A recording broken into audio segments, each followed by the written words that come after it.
शांति। आज 21 मार्च 2022 के बाबा के अनमोल मधुर महावाक्य सुनेंगे। मीठे बच्चे, तुम्हारे पास जो कुछ है उसे ईश्वरीय सेवा में लगाकर सफल करो। कॉलेज कम हॉस्पिटल खोलते जाओ। प्रश्न है, तुम बच्चों का शिव बाबा से कौन सा एक संबंध बहुत रमणीक और गुह्य है?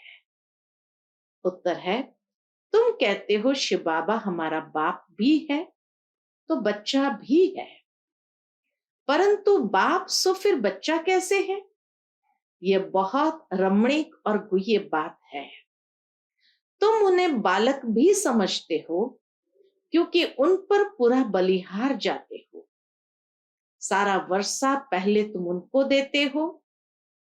जो शिव बाबा को अपना वारिस बनाते हैं वही 21 जन्म का वर्षा पाते हैं। यह बच्चा यानी शिव बाबा कहता है कि मुझे तुम्हारा धन नहीं चाहिए, तुम सिर्फ श्रीमत पर चलो तो तुम्हें बादशाही मिल जाएगी। आज के मुरली से पहले गीत बजा है, माता ओ माता तू है जग की भाग्य विधाता। ओम शांति। ओम शांति किसने कहा? शरीर ने कहा व आत्मा ने कहा? यह बच्चों को अच्छी रीति समझना चाहिए। एक है आत्मा, बाबा कहे एक है आत्मा, दूसरा है शरीर। आत्मा तो अविनाशी है। यह आत्मा स्वयं अपना परिचय देती है कि मैं भी आत्मा बिंदु स्वरूप हूं। जैसे परमात्मा बाप अपना परिचय देते हैं कि मुझे परमात्मा क्यों कहते हैं? क्योंकि मैं सबका बाप हूं।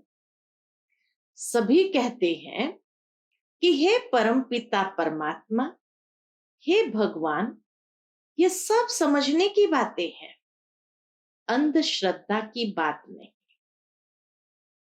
जैसे और जो सुनाया वह सत्य नहीं है। मनुष्य जो ईश्वर के लिए बतलाते हैं वह सब असत्य है, क्योंकि ईश्वर का सत्य परिचय किसी के पास है ही नहीं। तो इसीलिए मनुष्य जो कुछ भी ईश्वर के बारे में बताएंगे सब असत्य है। एक ईश्वर ही सत्य है, कहते हैं ना, गॉड इज ट्रुथ। तो एक ईश्वर ही सत्य है, वह सत्य बतलाएगा। बाकी सभी मनुष्य मात्र उनके लिए झूठ बतलाएंगे। इसीलिए बाप को सत्य यानी ट्रुथ कहा जाता है। सचखंड स्थापन करने वाला भारत ही सचखंड था। बाप कहते हैं मैंने ही सचखंड बनाया था। सत बाप सत्य बतलाते और सचखंड की स्थापना करते। उस समय भारत के सिवाय और कोई खंड नहीं था। यह सब सत बाप ही बतला सकते हैं। ऋषि मुनि आगे वाले सब कहते गए कि हम ईश्वर रचयिता और रचना के आदि मध्य अंत को नहीं जानते। नेति नेति करते गए, कोई भी परिचय दे न सके। बाप का परिचय बाप ही देते हैं। तो बाबा कहे मैं तुम्हारा बाप हूं। मैं ही आकर नई दुनिया की स्थापना कर पुरानी दुनिया का विनाश कराता हूं। किसके द्वारा? शंकर द्वारा। नई सृष्टि ब्रह्मा द्वारा रचता हूं। मैं ही तुमको अपना सत्य परिचय देता हूं। बाकी जो मेरे लिए तुमको सुनाएंगे वह झूठ ही सुनाएंगे। जो होकर गए हैं उन्हें कोई नहीं जानते। सतयुगी लक्ष्मी नारायण ऊंचे थे। नई दुनिया जो ऊंची थी उसके मालिक थे। बाकी इतनी ऊंची दुनिया किसने बनाई और उसका मालिक किसने बनाया, ये कोई नहीं जानते। बाप जानते हैं जिन्होंने स्वर्ग की राजाई का वर्षा लिया होगा उनकी बुद्धि में ही ये बातें बैठेगी। बाबा भी जानते हैं कि ये बातें समझना हर कोई के बस की बात नहीं है। जिन्होंने कल्प पहले वर्षा लिया है राजाई का, उनकी बुद्धि में ये बातें बैठेगी। गाते भी है, तुम मात पिता हम बालक तेरे, तुम्हारी कृपा से सुख गनेरे। ये किसके लिए गाते हैं? लौकिक के लिए या पारलौकिक के लिए? लौकिक की तो ये महिमा हो न सके, सतयुग में भी ये महिमा किसकी हो न सके कि तुम्हारी कृपा से सुख घनेरे। ये बाबा कहे लौकिक की तो महिमा हो नहीं सकती, लौकिक माता पिता की महिमा हो नहीं सकती, सतयुग के लौकिक माँ बाप की भी महिमा हो ना सके। तुम यहाँ आए हो उस माता पिता से 21 जन्मों के सुख घनेरे का वर्षा लेने, राज्य भाग्य का वर्षा लेने।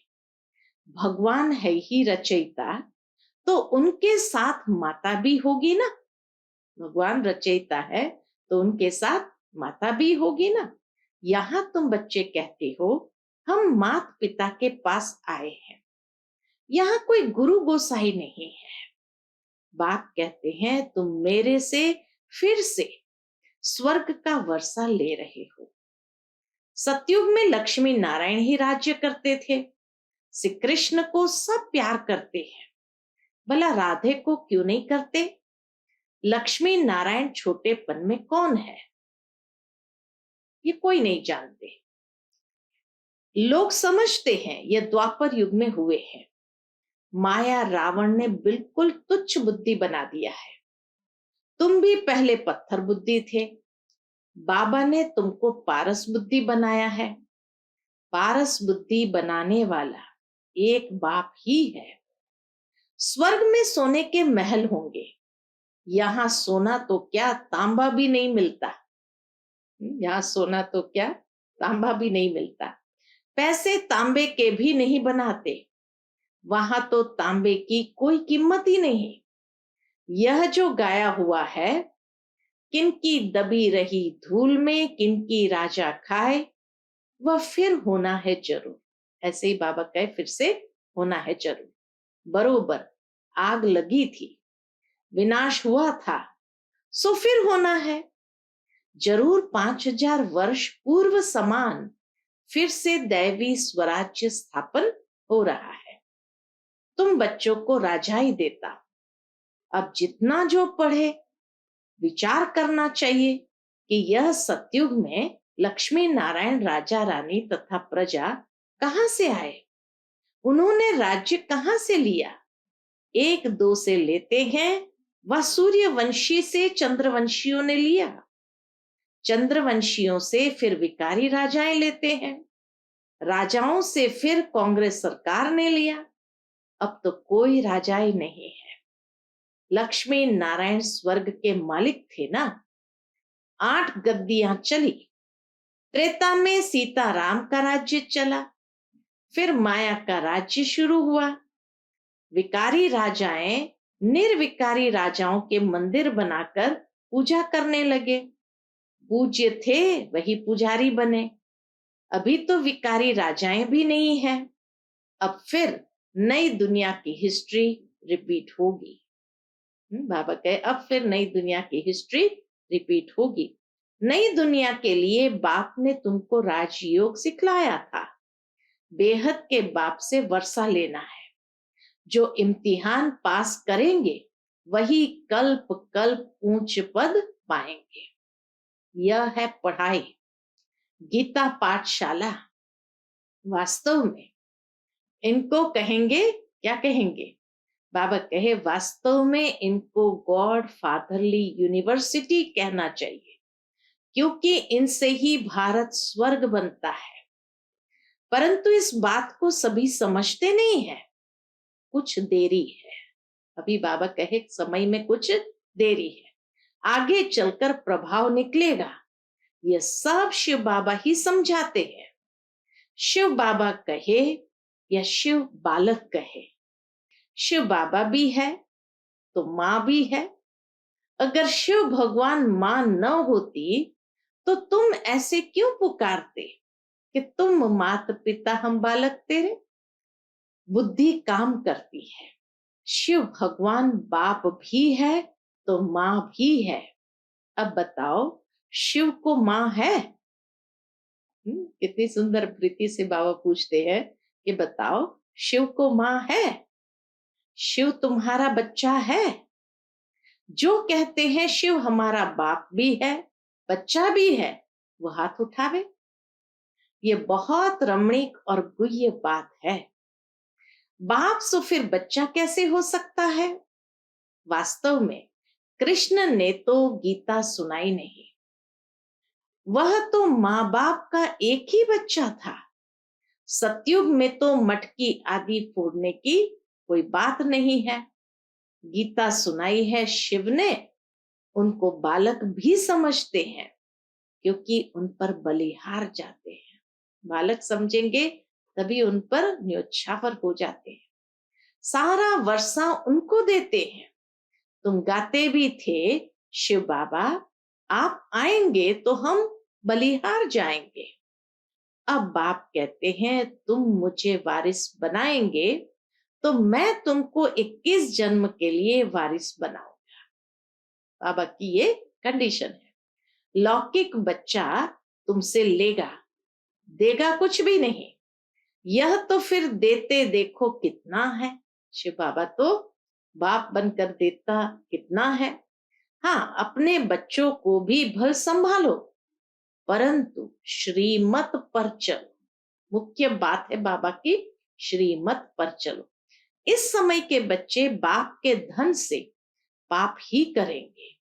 यह बच्चा कहता है मुझे तुम्हारा धन क्या करना है, मैं तो तुमको बादशाही देने आया हूं। सिर्फ श्रीमत पर चलो। योग से 21 जन्म के लिए तंदुरुस्ती, तो पढ़ाई से राजाई मिलेगी। ऐसी कॉलेज कम हॉस्पिटल खोलो, ऐसी कॉलेज कम हॉस्पिटल खोलो। शिव बाबा तो दाता है, मैं लेकर क्या करूंगा? बाबा कहे मैं लेकर क्या करूंगा? हाँ, युक्ति बताते हैं कि ईश्वर अर्थ सेवा में लगाओ, श्रीमत पर चलो। श्री कृष्ण के अर्थ अर्पण करते हैं। वह तो प्रिंस था, वह कोई भूखा थोड़ी था। शिव बाबा तुमको बदले में बहुत कुछ देता है। भगवान भक्ति का फल देते हैं। वह है दुख हरता सुख करता। तुम्हारी सदगति करने वाला और कोई है नहीं। मैं तुम बच्चों की सदगति करता हूं। अच्छा बाबा, भला दुर्गति कौन करते हैं? कहीं बच्चे बाबा से पूछते हैं, जब बाबा कहते मैं तुम्हारी सदगति करता हूं, तो बच्चे पूछते अच्छा बाबा, भला दुर्गति कौन करते हैं? हाँ बच्चे, रावण की प्रवेशता होने के कारण रावण की मत पर सब तुम्हारी दुर्गति ही करते आए हैं। रावण की मत पर एकदम भ्रष्टाचारी बन पड़े हैं। अब मैं तुमको श्रेष्ठाचारी बनाए स्वर्ग का मालिक बनाता हूं। यहां जो कुछ तुम करेंगे सो आसुरी मत पर ही करेंगे। अब देवता बनना है तो क्या करना पड़ेगा? और संग तोड़ एक मुझ संग जोड़ो। श्रेष्ठ संग में जुड़ना है। जितना मेरी मत पर चलेंगे उतना ऊंच पद पाएंगे। पढ़ेंगे नहीं तो प्रजा में भी कम पद पाएंगे। एक बार सुना, धारण किया तो स्वर्ग में आएंगे, परंतु पद कम पाएंगे। दिन प्रतिदिन उपद्रव बहुत होंगे।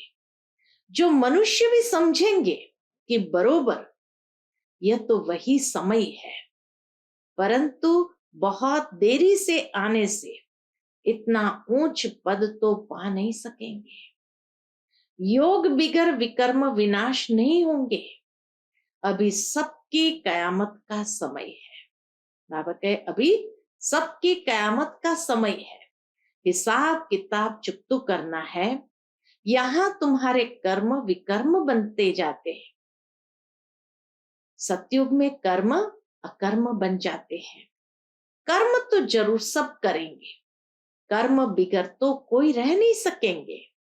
आत्मा कहती है मैं ये कर्म करती हूँ, रात को थक जाने के कारण विश्राम लेता है।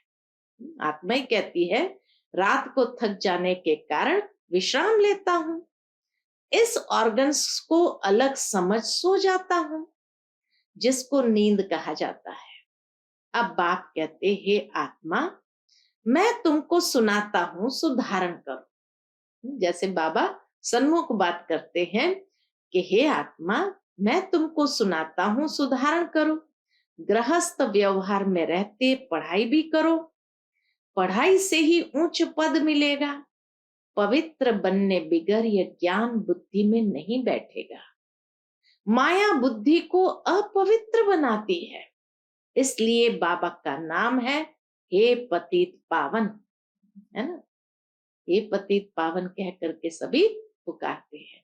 तो बाबा कहे माया बुद्धि को अपवित्र बनाती है, इसलिए बाबा का नाम है पतित पावन। गाते हैं तुम मात पिता हम बालक तेरे, परंतु तुम अब प्रैक्टिकल में बैठे हो, माता पिता के साथ प्रैक्टिकल में बैठे हो। जानते हो इस सहज राजयोग के बल से 21 जन्म के लिए हम स्वर्ग के मालिक बनेंगे, इसलिए ही तुम आए हो। भक्ति मार्ग में तुम गाते थे, अब गायन बंद हुआ, स्वर्ग में गायन होता ही नहीं, फिर भक्ति में होगा। बाप कहते हैं मैं तुम्हारा माता पिता बन तुमको स्वर्गवासी बनाता हूं। माया फिर नरकवासी बनाती है, ये खेल है। इसको समझकर मरने के पहले बाप से वर्षा ले लो। इस खेल को समझकर मरने से पहले बाप से वर्षा ले लो, नहीं तो राज्य भाग्य गंवा देंगे। पतित वर्षा ले न सके, वह फिर प्रजा में चले जाएंगे, उनमें भी नंबरवार मर्तबे हैं। बाप कहते हैं इस मृत्यु लोक में यह तुम्हारा अंतिम जन्म है। अब मेरी मत पर चलो तो तुम्हारा बेड़ा पार हो जाएगा। इसमें अंधश्रद्धा की कोई बात नहीं। पढ़ाई में कभी अंधश्रद्धा नहीं होती। परमात्मा पढ़ाते हैं, बिगर निश्चय पढ़ेंगे कैसे। पढ़ते पढ़ते फिर माया विघ्न डाल देती है, पढ़ाई को छोड़ देते। इसीलिए गाया हुआ है आश्चर्यवत सुनंती कथंती, फिर बाबा को फारगती दे देते हैं, परंतु फिर भी लौ है तो आकर मिलते हैं। कुछ समय के बाद फिर आकर के मिलते हैं। आगे चलकर पछताएंगे कि बाप के बच्चे बन फिर बाप को छोड़ दिया, माया का जाकर बना तो उन पर सजाएं भी बहुत आती है और पद भी भ्रष्ट हो जाता है। कल्प कल्पांतर के लिए अपना राज्य भाग्य गंवा देंगे। सजा खाकर प्रजा पद पाया, उससे फायदा ही क्या। बाबा कहे सजा खाकर प्रजा पद पाया, उससे फायदा ही क्या। बाप के सन्मुख खाकर बहुत सुनते हैं, फिर गोरख धंधे में जाकर भूल जाते हैं। पहले नंबर का पाप है काम कटारी चलाना, इसलिए बाप कहते हैं मूत पलीती कभी नहीं होना। बाप आकर सबका कपड़ा साफ करते हैं, बाप ही सब पतितों को पावन बनाने वाला है। सतयुग में कोई पतित नहीं होगा, बाबा ही आकर पतितों को पावन बनाने वाला है। बाबा कहते सतयुग में कोई पतित नहीं होगा, तुम बाप से वर्षा लेकर विश्व के मालिक बन जाएंगे। अच्छा, मीठे मीठे सिकिलदे बच्चों प्रति माता पिता बाप दादा का याद प्यार और गुड मॉर्निंग। रूहानी बाप की रूहानी बच्चों को नमस्ते। हम सब रूहानी बच्चों की रूहानी माता पिता बाप दादा को याद प्यार गुड मॉर्निंग और नमस्ते नमस्ते। शुक्रिया बाबा, शुक्रिया। आज की मुरली से धारणा के लिए मुख्य सार है, पहली पॉइंट, अब रावण की मत छोड़ श्रीमत पर चलना है और सब संग तोड़ एक बाप के संग जोड़ना है। दूसरी पॉइंट, निश्चय बुद्धि बन पढ़ाई जरूर पढ़नी है। निश्चय बुद्धि बन पढ़ाई जरूर पढ़नी है। किसी भी विघ्न से बाप का हाथ नहीं छोड़ना है।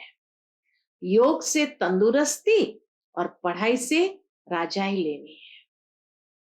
आज का बाप दादा का मधुर वरदान हम बच्चों के प्रति है, ज्ञान जल में तैरने और ऊंची स्थिति में उड़ने वाले होली हंस भव। ज्ञान जल में तैरने और ऊंची स्थिति में उड़ने वाले होली हंस भव। हंस की ये दोनों विशेषता है, पानी में तैरता भी है तो आकाश में उड़ता भी है। तो इसीलिए बाबा कहे ज्ञान जल में तैरना और ऊंची स्थिति में उड़ना। जैसे हंस सदा पानी में तैरते भी है और उड़ने वाले भी होते हैं, ऐसे आप सच्चे होली हंस बच्चे उड़ना और तैरना जानते हो। ज्ञान मनन करना अर्थात ज्ञान अमृत व ज्ञान जल में तैरना। मनन करना माना तैरना, और उड़ना अर्थात ऊंची स्थिति में रहना। ऐसे ज्ञान मनन करने व ऊंची स्थिति में रहने वाले होली हंस कभी भी दिल शिकस्त व ना उम्मीद नहीं हो सकते। वह बीती को बिंदी लगाए क्या, क्योंकि जाल से मुक्त हो उड़ते और उड़ाते रहते हैं। आज का स्लोगन है, मणि बन बाप के मस्तक के बीच चमकने वाले ही मस्तक मणि है। मणि बन बाप के मस्तक के बीच चमकने वाले ही मस्तक मणि है। अच्छा, Om Shanti. To watch Peace of Mind channel videos on YouTube, subscribe us on youtube.com/tvpeaceofmind. Just a click for a peaceful life.